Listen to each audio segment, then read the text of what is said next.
No 1 Timóteo, capítulo 6, do verso 11 ao verso 16. Eu peço que você, por favor, que você agora se concentre, tá bom? Que você dê a devida atenção, porque a palavra de Deus há de ser pregada. Amém? Crianças, prestem atenção também, tá? Tenho aplicações hoje, coisas para falar para vocês, tá bom? Então, prestem atenção, fiquem atentas também. Vamos ler o texto? Acompanhe com atenção, com reverência.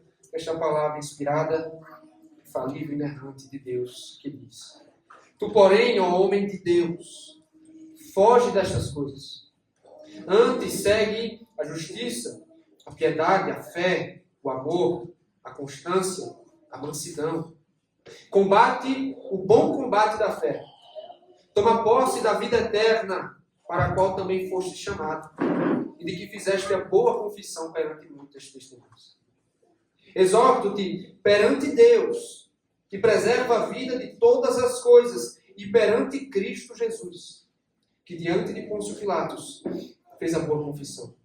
Que guardes o mandamento imaculado, irrepreensível, até a manifestação de nosso Senhor Jesus Cristo, a qual, em suas épocas determinadas, há de ser revelada pelo bendito e único soberano, o Rei dos Reis, o Senhor dos Senhores, o único que possui imortalidade, que habita em luz inacessível, a quem homem algum jamais viu, nem é capaz de ver. A Ele honra e poder eterno. Amém. Ó Espírito Santo, ó Deus bendito, nós rogamos. Ser conosco. Ao que prega, porque pregação não é demonstração de persuasão e sabedoria. Pregação deve ser manifestação do poder de Deus.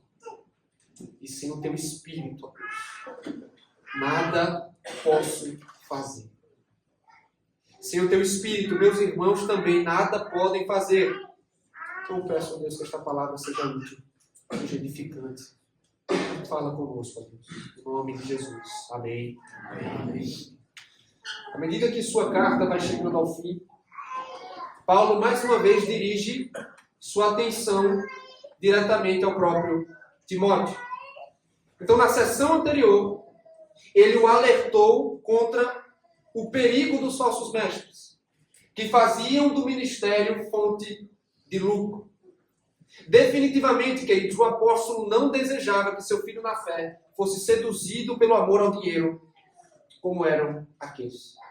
Ao mesmo tempo, Paulo, como um pastor veterano, reconhece que existem desafios, distrações e muitas tentações no ministério que provavelmente Timóteo poderia se sentir tentado e acabar distraído quanto ao foco da sua missão. Por isso, mais uma vez, ele o relembra do que estava em jogo, para que seja fiel, ou siga fiel, às prioridades do ministério. É como se estivesse dizendo: não tire o foco da missão, Timóteo. E nessa sessão nós vamos encontrar uma exortação pessoal a Timóteo, mas com muitas implicações para a vida cristã. Mantenha o seu foco no alvo. E o tema do sermão de hoje é o foco do ministério. O foco do ministério. O que Timóteo deve focar em seu ministério? No que ele deve concentrar sua atenção se ele deseja seguir fiel a Cristo? E segundo Paulo, há dois pontos muito claros que precisam ser atendidos e observados aqui. O primeiro dele, versos 11 e 12. Manter o foco do ministério é combater o bom combate da fé. Manter o foco do ministério é combater o bom combate da fé. Então comecemos pelo verso 11. Volte seus olhos mais uma vez para o verso 11, que diz o seguinte: Tu, porém, ó homem de Deus, foge destas coisas. Antes, segue a justiça, a piedade, a fé, o amor, a constância e a mansidão. Paulo gosta muito de usar nas cartas pastorais essa expressão, tu, porém. E ele costuma usá-la para traçar uma distinção entre o ministério verdadeiro e o ministério dos falsos mestres. E perceba que Paulo comanda a fugir destas coisas. Que coisas são essas, irmãos? O que ouvimos dos versos 3 a 10. Ele está dizendo que Timóteo, ao invés de seguir o exemplo dos mercenários de Éfeso, que faziam do evangelho fonte de lucro, ele deve fugir do amor ao dinheiro, da cobiça e de toda insensatez causada pela falsa doutrina. Ele está dizendo, Timóteo, precisa haver um contraste absoluto entre como você se porta no ministério e como estes fazem. Mas por que, meus irmãos? Porque ele é um homem de Deus. Esse é talvez o elogio, ou o maior elogio que Paulo fez a Timóteo. Porque se olharmos para o Antigo Testamento, homem de Deus é uma qualificação geralmente atribuída a pessoas consagradas ao serviço dele. Pessoas que eram devidamente separadas para o serviço, que o representavam e que falavam em nome de Deus. E é exatamente o que Timóteo também é como pastor da igreja. Homem de Deus. E por isso, ele deve fugir dessas coisas, enquanto busca, persegue ou segue outras coisas. E que coisas são essas, pastor? Para começar, Paulo diz, segue, busca a justiça e a piedade. Com o primeiro termo, justiça, Paulo está dizendo, Timóteo, você deve ter uma conduta reta. Você deve se portar com integridade e oferecer um tratamento imparcial a todos. Piedade, você já deve ter percebido que essa é a palavra favorita de Paulo nesta carta. Piedade nada mais é, queridos, do que uma atitude de devoção a Deus. Então, sem esquecer o proveito da piedade, Paulo está reforçando, exercita-te na piedade.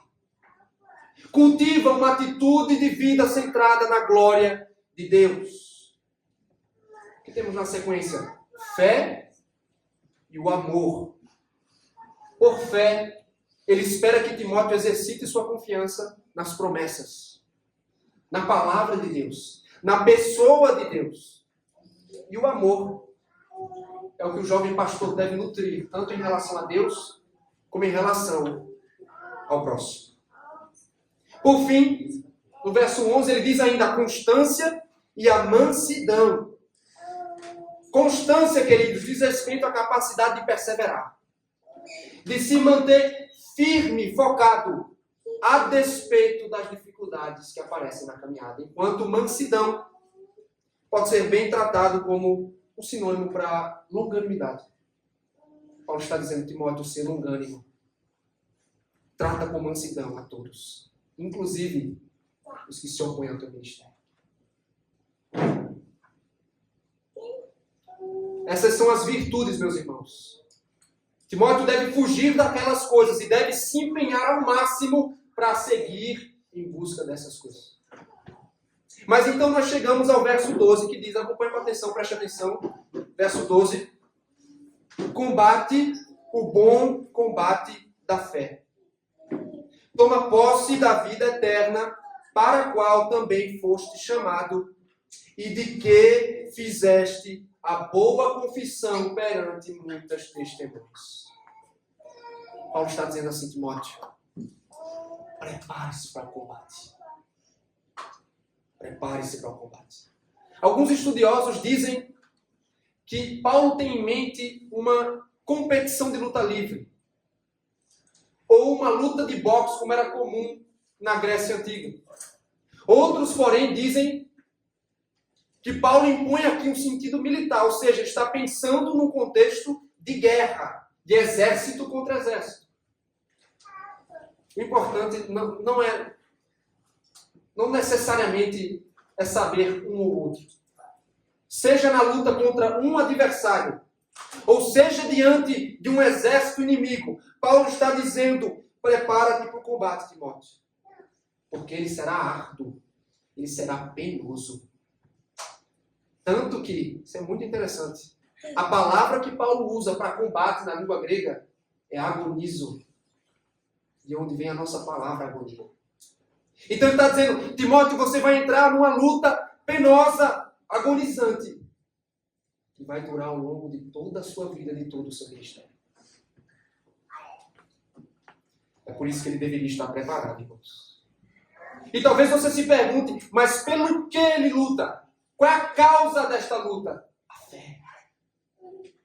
A fé, meus irmãos.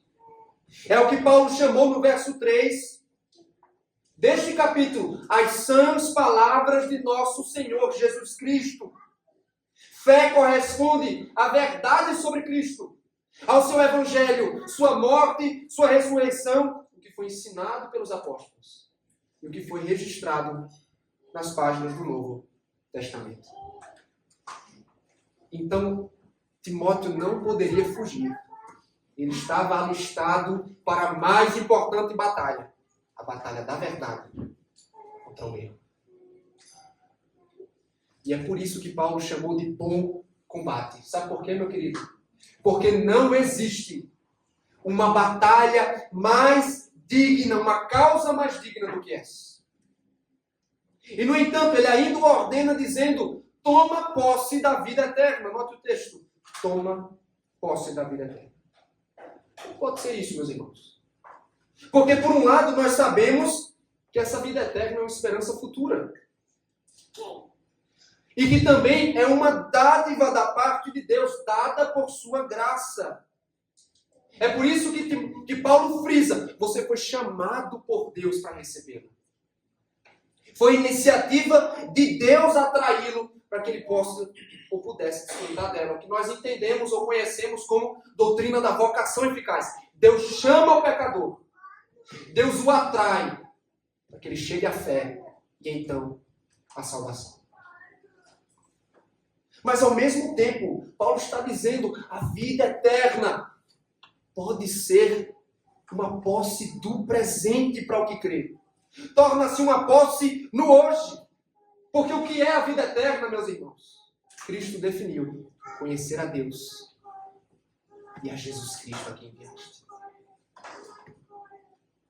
Então Timóteo deveria se apropriar dessa vida eterna como sua posse mais valiosa, a ser desfrutada já no presente. Afinal de contas, por ocasião do batismo, e o batismo na igreja primitiva, irmãos, acontecia exatamente como acontece hoje. A congregação estava reunida e então elas davam testemunho da profissão de fé, da confissão que era assumida no batismo. Então Timóteo professou sua fé de que Cristo o remiu, de que ele confia em Cristo e que comprometeu-se a seguir ele a todo custo. Eu vou seguir a Cristo. E agora o apóstolo está dizendo o seguinte, lembra-te da ocasião do teu batismo. Lembra-te do juramento que você prestou diante das testemunhas e honra esse juramento. Ser fiel, Timóteo. Ser fiel. Como é que nós podemos aplicar, meus irmãos, esse texto na nossa vida? Essa é uma exortação pessoal ao pastor. Mas como é que nós, ou aqueles que não estão no ministério formal, oficial, como é que nós podemos tirar proveito desse texto? Eu penso que o primeiro princípio muito claro que esse texto nos ensina é o seguinte: busque uma vida centrada nas coisas de Deus. Busque uma vida centrada nas coisas de Deus. Paulo disse assim, preste atenção. Timóteo, foge dessas coisas. Tu, porém, foge dessas coisas. E a pergunta que fica é, e nós, meus irmãos? Será que temos feito isso? Será que nós fugimos dessas coisas como ordena o apóstolo? Ou será que eu e você estamos correndo na direção dessas coisas? Por acaso, ao invés de uma vida de contentamento, por acaso, ao invés de viver uma vida de piedade, nós vivemos somente para saciar nossa cobiça? Nós vivemos somente para acumular os tesouros desta terra? E eu quero que você entenda uma coisa clara. A exortação de Paulo basicamente se resume no seguinte: não siga o mesmo caminho dos ímpios. Porque o que ele disse no verso 9? Este caminho os afoga na ruína e na perdição. O que o crente faz, pastor? Nós fugimos do amor ao dinheiro. Nós fugimos da ganância, de todo o pecado, para buscar o que Deus ordena. O que é que Deus ordena? Basta olhar para o texto. Seguir a justiça.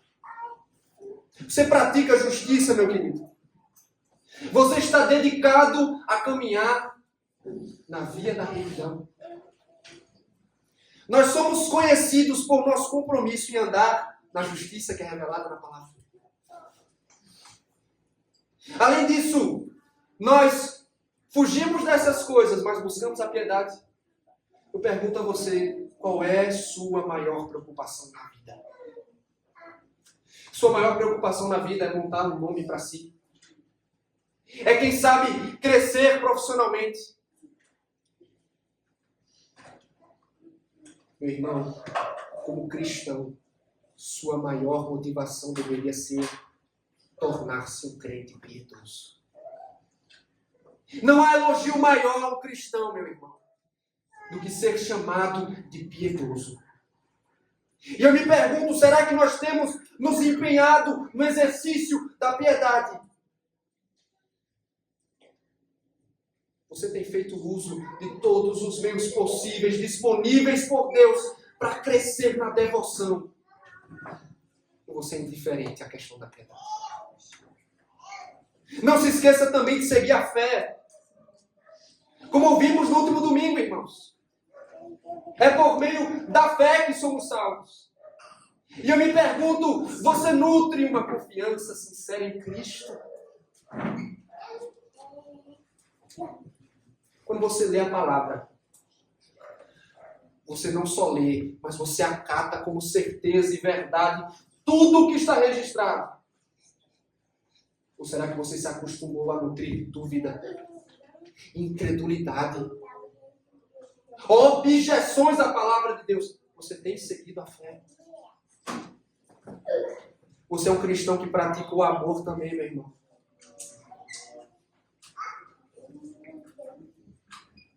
Você ama a Deus? Eu não estou perguntando se você frequenta a igreja. Eu não estou perguntando se você apresenta-se como cristão aos outros. Eu estou perguntando, você ama o ser de Deus? Você o ama acima de todas as coisas. Você vive para glorificar, para achar prazer em Deus. E você pode afirmar com toda honestidade: não há nada que me satisfaça, não há nada que preencha a minha vida com propósito, a não ser amar, conhecer e desfrutar de Deus. Você ama a Deus? Você segue este amor, mas não só o amor a Deus, você ama aqueles a quem Deus fez. Você ama o próximo, porque Jesus disse: seus discípulos seriam conhecidos pelo amor. Será que somos conhecidos como pessoas que amam intensamente? Seria o amor, meu irmão. Ouça com atenção. É servir. É doar-se.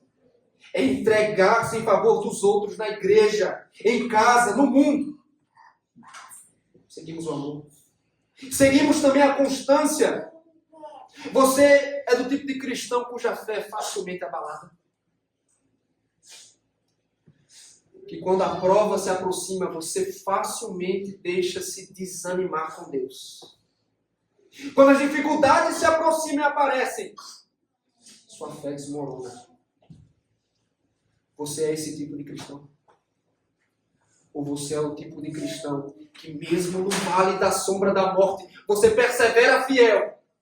Você mantém-se na fé, porque está ciente de que Deus é por nós.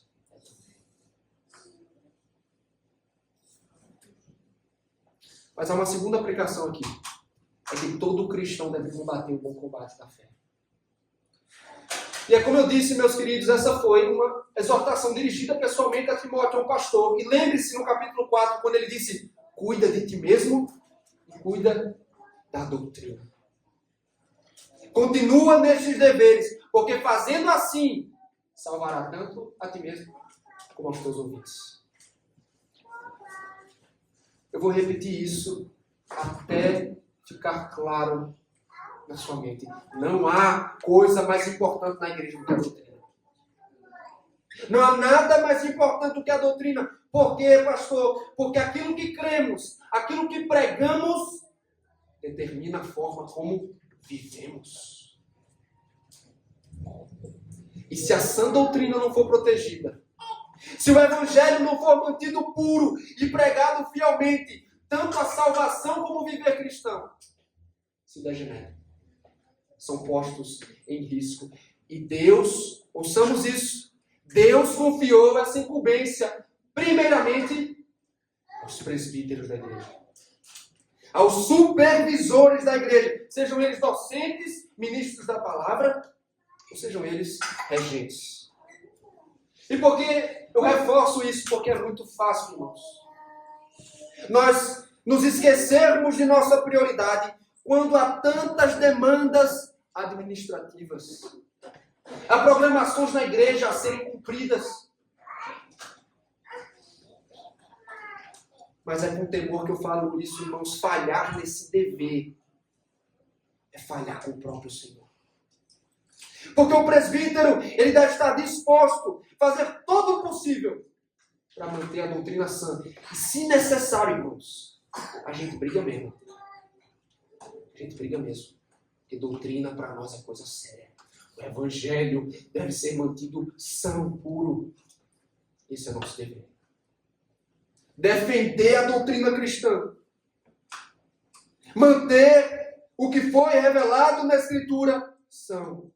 Zelar pela confessionalidade da igreja. Porque quando agimos assim, nós impedimos que o falso fermento, o fermento da falsa doutrina, se infiltre no nosso meio e cause estragos entre nós. No entanto, os presbíteros não são os únicos soldados convocados para essa guerra. Você também foi convocado. E eu posso dizer isso com certeza porque na Epístola de Judas, um livro pequeno, quem sabe você pode lê-lo ao longo dessa semana. Em poucos dias você consegue ler. Ele disse o seguinte: dirigindo os seus cristãos, preste atenção, batalhem diligentemente pela fé que uma vez por todas foi entregue aos santos. Uma coisa que me intriga é como veteranos de guerra, não sei se você já viu o vídeo de algum, se você conheceu algum, veteranos de guerra, eles se orgulham de seu serviço e do seu uniforme. Você já viu algum? Já viu algum vídeo na internet? Eles orgulham-se de terem servido sua pátria. Eles orgulham-se do uniforme que vestem. Meu querido, como povo de Deus, nós deveríamos também nos orgulhar do bom combate que somos chamados a travar. Nós deveríamos vestir com orgulho o uniforme de Cristo, meu irmão, porque escute isso. Você não está no mundo só para trabalhar, comer e dormir. Sua vida não se resume a isso. Você foi chamado, alistado para a guerra da verdade contra o erro. Você tem que empunhar armas, meu irmão. Você tem que largar a sua indiferença de lado e você tem que se preparar para o combate. Como é que eu devo lutar, pastor? Seu dever como soldado é garantir que o verdadeiro evangelho seja pregado e conhecido. Garantir que o verdadeiro evangelho seja pregado e conhecido. Você tem se empenhado a isso. Isso começa, meu irmão, na nossa própria casa. Começa em casa, que é a nossa primeira igreja, quando nós protegemos a nossa família da influência dos falsos mestres de hoje. Quando discipulamos nossos filhos na verdade, mas também para além de nossa casa. Quando nós aproveitamos as oportunidades, todas elas, para anunciar a Cristo. Para afirmar o estandarte de Cristo no trabalho, com os nossos vizinhos, parentes, amigos. Nós defendemos a Escritura Sagrada como a verdade. Nós nos posicionamos, irmãos. Nós não temos medo de defender aquilo que a Escritura diz ser a verdade. Nós atacamos território inimigo. Eu me pergunto, a pessoa talvez escute tudo isso, sinta-se escandalizado. Meu irmão, foi isso que você prometeu no seu batismo. No seu batismo, você não estava declarando que seria um frequentador de igreja. Você estava entregando-se à escravidão a Cristo. Você estava dizendo, eu servirei a Cristo todos os meus dias e serei fiel. Era isso que você estava prometendo a ele. Eu me pergunto, não vamos honrar nossa profissão de fé? Seremos infiéis às nossas palavras diante de Deus e diante da congregação, perante muitas testemunhas. Meu irmão, lute pelo reino. Você está se sentindo perdido? Ontem, no encontro da federação, conversando com uma moça, uma irmã na fé, de outra igreja, ela dizendo assim, eu me sinto um pouco perdida na vida. Muitas pessoas se sentem, né? Deslocadas, sem propósito, sem objetivo. Irmão, você quer uma boa causa pela qual lutar? Lute pelo reino. Lute pelo reino onde você está. Ataque as forças inimigas. Firme a verdade contra o erro. Onde Deus o colocou. Em casa, na igreja, no mundo, no trabalho, seja onde for. Firme a verdade contra o erro. Crianças, prestem atenção, crianças. Sara, Emanuel, Catarina. Bom, preste atenção no seguinte. O Eric ali, né? Preste atenção. Vai chegar um momento da vida de vocês, tá? Onde vocês vão precisar defender a verdade. Só existe uma verdade. Qual que é a verdade? É a verdade de Deus. Onde Deus revelou sua verdade? Na Escritura. Só existe uma salvação. Jesus. Só que o que acontece? Muitas pessoas, elas não querem acreditar nisso. E elas lutam contra isso. E vocês vão precisar... Você já assistiu um filme de guerra? Algum filme assim? Acho que não, né? Pela idade, né? Papai e mamãe não deixam, né? Mas a guerra acontece quando dois exércitos se enfrentam. E a Bíblia vai dizer que existe o exército de Jesus e o exército do mundo. E vocês, prestem atenção, vocês são do exército de Jesus. E vai chegar o momento onde vocês vão ter que lutar por ele. E vocês têm que estar preparados para isso. Tá bom? Então vamos para o segundo ponto, queridos. O foco do ministério. O foco do ministério. Em primeiro lugar, nós vimos, manter o foco do ministério é combater o bom combate da fé. Segundo e último lugar, manter o foco do ministério é ser fiel ao mandato do Senhor. Ser fiel ao mandato do Senhor. Vamos ler o verso 13, mais uma vez. Diz assim, exorto-te perante Deus que preserva a vida de todas as coisas, e perante Cristo Jesus, que diante de Pôncio Pilatos fez a boa confissão. Pela linguagem que ele usa, meus irmãos, o apóstolo está colocando Timóteo debaixo do juramento. E para fazer valer esse juramento, ele invoca duas testemunhas. Mas não é qualquer testemunha, não. A primeira testemunha é Deus, o Pai. Que, segundo ele, é aquele que não só cria, mas preserva a vida de todas as coisas, principalmente a vida eterna, a vida espiritual. Além do Pai, Cristo Jesus, que fez a boa confissão, também é invocado. E talvez você lendo esse texto e se pergunte, o que Pilatos, que foi o governador romano diante de quem Jesus foi julgado e condenado, o que Pilatos está fazendo aqui? Por que ele é mencionado? Para alguns estudiosos do Novo Testamento, a menção de Pilatos é de importância histórica. O que eu quero dizer é que seu nome é mencionado para situar a pessoa e a obra de Jesus em um momento e uma ocasião específica da história. Um local e uma ocasião específica. Tanto que uma tradução possível do texto é a seguinte. Verso número 13. perante Deus, perante Cristo, que nos dias de Pôncio Pilatos fez a boa confissão.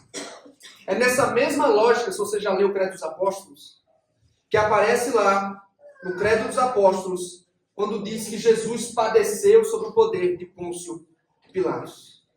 No entanto, é totalmente possível que, além do fator histórico, a boa confissão que Paulo menciona aqui não se trata somente do discurso que Jesus deu diante de Pilatos, mas do testemunho que ele deu por meio de seus atos, da sua vida. Quando Cristo, irmãos, ele aceitou voluntariamente o martírio, quando ele não se opôs à morte de cruz, ele deu a boa confissão do que ele estava confessando. Eu sou o Cristo. Eu sou o Senhor. E Timóteo é colocado em juramento, somente diante do Pai e do Filho. Mas o que é que Paulo espera dele? É o que o verso 14 ao verso 16 vai nos dizer. Vamos ler esse texto. Verso 14 ao 16. Que guardes o mandamento ou mandato imaculado, irrepreensível até a manifestação de nosso Senhor Jesus Cristo, a qual, em suas épocas determinadas, há de ser revelada pelo bendito e único soberano, o Rei dos Reis e Senhor dos Senhores, o único que possui imortalidade, que habita em luz inacessível, a quem homem jamais algum viu, nem é capaz de ver. A ele honra e poder eterno. Amém. Irmãos, que mandato é esse que Paulo fala? Julgando pelo que ouvimos até aqui na carta, é o ministério do Evangelho. É o ministério e a pregação do Evangelho que Timóteo recebeu. O apóstolo está pensando em tudo que ele transmitiu até este ponto na carta, mas principalmente, irmãos, o dever que Timóteo tem de guardar e de pregar fielmente o Evangelho. Então, como fiel ministro de Cristo, ele está conjurado diante do Pai e diante do Filho para conservar tanto a sua pregação como a sua própria vida imaculada, livre de mancha, irrepreensível. Até quando? Até quando Timóteo deve ser fiel? Até a manifestação do nosso Senhor Jesus Cristo. Então, no cumprimento do seu dever, Timóteo deve se lembrar, Cristo vai voltar. E Cristo vai julgar a todos, inclusive os seus servos. E é muito importante pontuar duas questões sobre o retorno triunfal de Jesus Cristo. Primeiro, note que Paulo trata como evento certo. Ele dá garantia de que vai acontecer. Jesus vai voltar. Não é se vai voltar, ele irá voltar. E para usar a linguagem do próprio Jesus no Evangelho de Mateus, ele será visto nas nuvens dos céus com poder. Muita glória estará acompanhado dos seus anjos para julgar. Mas por outro lado, nós percebemos que Paulo tem cuidado em reforçar que apenas Deus sabe quando isso vai acontecer. Só Deus sabe. Você provavelmente conhece o versículo onde Cristo diz aos seus discípulos, mas a respeito daquele dia e hora, ninguém sabe, nem os anjos dos céus, nem o Filho, senão o Pai. O momento exato da manifestação de Cristo não é do conhecimento dos homens, porque cabe somente a Deus, quando lhe julgar apropriado, manifestar gloriosamente seu Filho em seu próprio tempo. Afinal de contas, irmãos, ele é o único e bendito soberano. O que implica dizer, ninguém diz a Deus o que fazer. Ele faz o que lhe apraz. Ele tem todo o poder em suas mãos. Todos os poderes e domínios da terra estão sujeitos a ele, porque ele é rei dos reis. Os poderosos da terra estão subordinados a ele. Inclusive César de Roma. Porque ele é Senhor do Senhor. E Yahvé está acima de todas as falsas divindades. Ele está acima de Diana dos Efésios e de todos os demais. Ele é também o único que possui imortalidade. O que Paulo quer dizer com isso? Ele está basicamente dizendo que só Deus é a fonte inesgotável da vida. Ele é o único que possui vida em si mesmo. Ele é o único cuja vida é inerente. Todas as demais criaturas dependem dele para ter vida. Mesmo os anjos e os homens que possuem uma alma imortal só possuem esta imortalidade porque Deus partilha com eles. Tanto que Paulo escreveu ou discursou aos atenienses dizendo: porque nele vivemos, nos movemos e existimos. Só Deus é a fonte da vida. E por último, o Senhor Deus é retratado como aquele que habita em luz inacessível, que ninguém viu, nem é capaz de ver. Com essas palavras, meus irmãos, preste atenção. Paulo retrata a espiritualidade de Deus e a transcendência de Deus. A espiritualidade e a transcendência. O que significa dizer que Deus é um espírito perfeito, sem corpo, sem forma, e portanto ele não pode ser visto pelo olho humano. Mas essa não é a única razão. O fato é que ele também habita em luz inacessível. Ele transcende. Ele ultrapassa. Ele está exaltado acima do mundo e fora do mundo criado. O que significa dizer que Deus não pode ser confundido com sua criação, porque ele a transcende. Ele está acima dela. É por isso, meu irmão, que Deus não pode ser visto. Porque o homem é incapaz. Imagine, nós já temos dificuldade de olhar para o sol. Crianças, vocês já tentaram olhar para o sol? Já tentou, Érico, olhar para o sol? Nunca tentou? Amanhã tu tenta. Nós não conseguimos olhar para o sol. Quanto mais olhar para a glória do Altíssimo. É uma luz mais ofuscante do que o próprio sol. Por isso ele não pode ser visto. E aquele que o vê é exterminado. É consumido pela sua glória. Então Paulo conclui. Não há outra forma de concluir. Porque quando se contempla o ser de Deus, só tem louvor nos lábios. Paulo termina com a doxologia. Com louvor a Deus. Vamos às aplicações, irmãos. Preste atenção, por favor. Primeira aplicação do texto. Seja fiel diante de Deus. Seja fiel. Porque, como eu disse antes, a missão ela não é só para Timóteo. Ela não é só para oficial na linha de frente. Todos somos chamados a batalhar em favor do Evangelho. Todos temos a responsabilidade de fazer esse Evangelho avançar. E para isso, Paulo dá uma motivação grandiosa. Nós vivemos diante do Pai e do Filho. Vivemos diante do Pai e do Filho. E não foi por acaso que os reformadores, por meio de uma palavra muito simples no latim, corandel, eles disseram assim: toda a vida é vivida corandel, que é diante da face de Deus. Cada momento da sua vida, cada fração de segundo do viver diário do crente acontece na presença de Deus. Na presença de Deus.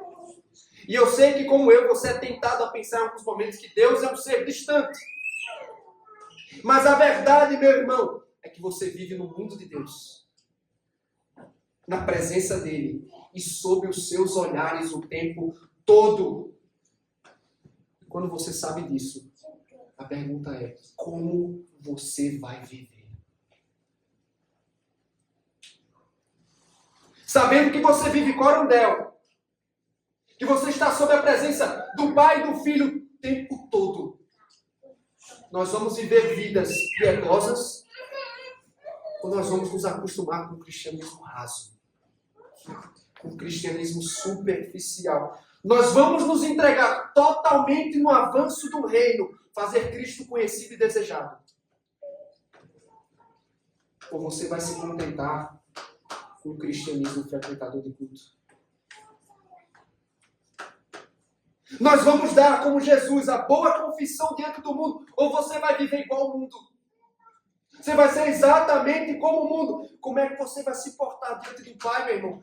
Como é que podemos seguir pecando Como podemos insistir nos mesmos pecados, alimentar pecados de estimação, quando descobrimos que eles são feitos aos olhos de Deus? Todo pecado é cometido coronel, diante do Pai e diante do Filho. Meus irmãos, quando é que vamos abandonar a indiferença quanto aos perdidos? Quando é que vamos abandonar a indiferença para com aqueles entre nós, círculo de convivência, que estão condenados em seus pecados? Quando é que nós vamos pregar o Evangelho para eles? Saber que nós vivemos diante de Cristo deveria despertar em nós um senso de urgência. Porque não é possível você entender isso e você não sentir-se pressionado com este fato. Porque saber que vivemos corandel desperta no nosso íntimo o desejo de buscar mais a Deus, de fazer mais em nome de Deus, servir-se e doar mais em favor da igreja local, meus irmãos. Fazer mais em favor da família, ser fiel, investir mais nela, tornar Cristo conhecido, falar dele, se posicionar em favor da verdade. Resumindo, viver para a glória dele em tudo. Viver para a sua glória em tudo. Mais uma vez eu quero lhe lembrar. Lembre-se do que você professou e jurou na ocasião do seu batismo. Você prometeu viver uma vida diante dele para a glória dele. Crianças, prestem atenção no seguinte. Catarina, Manuel, preste atenção no seguinte. A Aurora ali, preste atenção. Maria já está no 10º sono ali, né? Crianças, Deus está olhando vocês o tempo todo. Imagine que você se esconda num lugar, ninguém pode ver você. Ninguém pode saber o que você está pensando, Deus sabe. Tudo o que você faz de bom e de ruim é feito diante de Deus, Deus sabe. Então isso deveria motivar você a não viver uma vida de pecado. Por exemplo, sempre que você desobedece seus pais, você está fazendo isso e Deus está vendo. Quando você honra o nome de Deus, quando você, por exemplo, obedece seus pais, Deus está vendo. Então, quando a gente sabe, viu, Catarina? Quando a gente sabe que nós vivemos diante da presença de Deus o tempo todo, que Deus está vendo tudo, a gente é encorajado a não pecar e a viver para Ele. Lembre-se disso, vocês estão o tempo todo diante de Deus. Tá bom? Segunda e última aplicação, meus irmãos. Nós podemos aguardar com esperança a manifestação do Salvador. Você pode dizer um amém a isso? Amém. Nós podemos aguardar com esperança. Eu quero que você entenda o seguinte. Por favor, olhe para mim. Olhe para mim. Meu irmão, nós não estamos em uma missão fracassada. Nós não estamos num projeto fadado à ruína. Por mais que pareça às vezes que nós somos membros do time derrotado, do time que vai perder. Mas isso não é verdade. E como é que eu posso ter tanta certeza disso, irmãos? Porque este livro, em tudo que afirma, ele é verdadeiro. Tudo que ele afirma. Este livro diz que o Cristo que foi humilhado na sua primeira vinda aparecerá exaltado junto com os anjos na segunda vinda. O Cristo que na primeira vinda veio como cordeiro, na segunda vinda ele virá como guerreiro. E se na sua primeira manifestação ele foi julgado injustamente diante de Pilatos, na segunda ele vai vir para julgar o mundo todo. Ele será o juiz da terra, nosso Redentor. Voltará triunfante para a alegria de seu povo. É por isso que é importante nós entendermos, meus irmãos, não podemos colocar esperança demais nos homens deste mundo, nas soluções que eles têm. Porque por mais que se esforcem, ninguém é capaz de pôr em ordem esse mundo caído. Nenhum partido, nenhum sistema, ideologia, investimento, nenhum esforço será capaz de resolver de uma vez por todas todos os problemas. O problema do mal, a corrupção, a criminalidade, a pobreza, o ateísmo, a imoralidade, a tirania, a enfermidade, a morte. Quem é que pode consertar este mundo quebrado? Quando é que as coisas vão ser colocadas em ordem outra vez? Aí Paulo diz aqui, a manifestação do nosso Senhor Jesus Cristo. Naquele dia, meu irmão, a ordem será restaurada.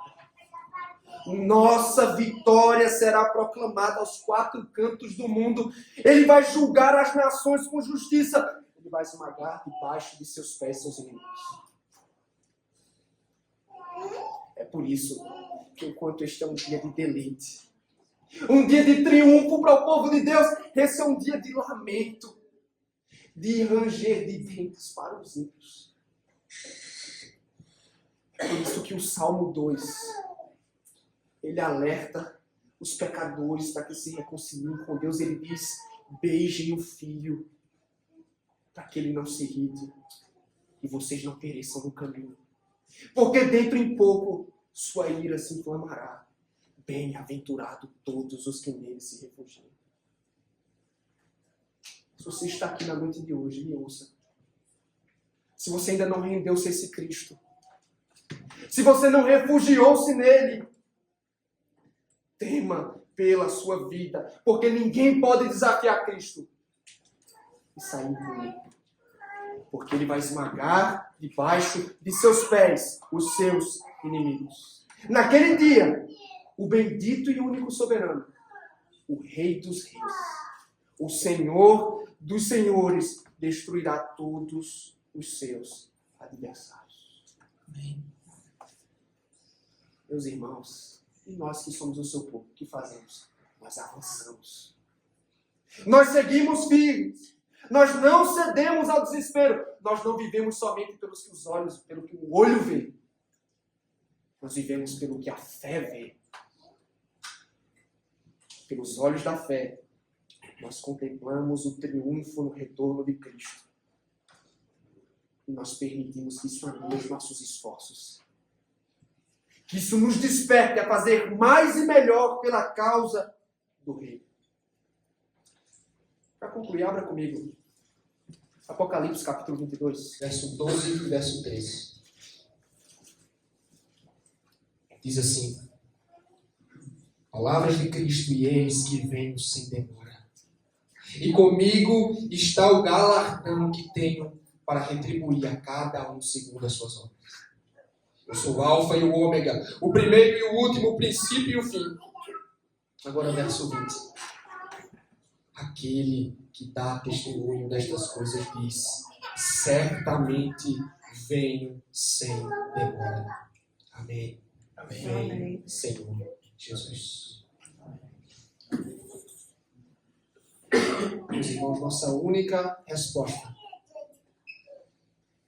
a uma declaração como essa é oferecer doxologia, oferecer louvor a Deus, é engrandecê-lo pela sua glória. Amém. Porque com uma segurança dessa é impossível você não ter louvor nos lábios. Se você não tem louvor nos lábios, é porque não há fé no teu coração. Crianças, preste atenção. O que é que você mais espera na sua vida? Talvez você sonhe ganhar um presente ou viajar para algum lugar específico, não sei. Mas você sabe qual é a coisa que um cristão deve esperar mais na vida? O retorno de Jesus Cristo. Sabe por quê? Porque nessa vida, toda felicidade que a gente tem é limitada. Você come um bolo de chocolate gostoso, o que é que acontece depois? O bolo acaba. Você viaja para uma praia bem legal com seus pais, o que é que acontece? A viagem chega ao fim e você tem que voltar para o normal. Né? Então, todas as felicidades da vida, elas são limitadas. Mas quando Cristo voltar, nós seremos eternamente felizes. Nunca deixaremos de ser felizes. E sabe o mal que a gente vê no mundo? Vocês vão crescer e vocês vão perceber que a gente vive num mundo mau. Mas quando Jesus voltar, Ele vai colocar tudo no devido lugar. Tá bom? Tudo no devido lugar. Mantenha o seu foco. Mantenha o foco no ministério. É o que Timóteo deveria fazer. E é o que devemos fazer também. Manter o foco não é fácil. Seguir fiel o tempo todo, muito menos. Nada disso é fácil. Mas onde está a nossa segurança, irmãos, para seguirmos firmes? Como é que nós não colocamos tudo a perder? É porque Cristo já venceu o bom combate, irmãos. Ele venceu no Calvário. O sepulcro vazio é a declaração de vitória dele contra o mal. E nós venceremos o combate. Não é porque somos os melhores soldados. Nós venceremos por conta do general. Por conta de Cristo Jesus. E hoje você é chamado, tome posse da vida eterna. Tome posse da vida eterna hoje. Desfrute e conheça a Deus hoje pela fé. Porque Cristo comprou isso para você a preço de sangue. Ele já venceu a guerra. Mas pela graça ainda há uma batalha a ser travada. Mas nós vamos vencer. Amém? Vamos orar neste momento?